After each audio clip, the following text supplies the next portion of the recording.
বন্ধুরা, গ্রামে রামু নামে একটি কাঠুরে ছিল। সে তার জীবিকা নির্বাহ করত কাঠ কাটার মাধ্যমে। একদিন সে জঙ্গলের পথ ধরে হাঁটছিল।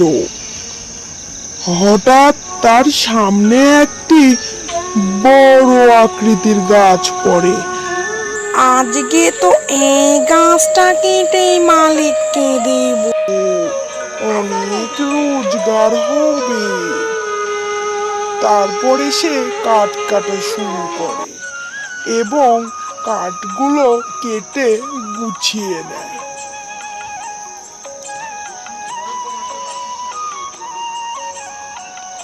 গোছানো হয়ে গেলে সে বাজারের দিকে রওনা হয়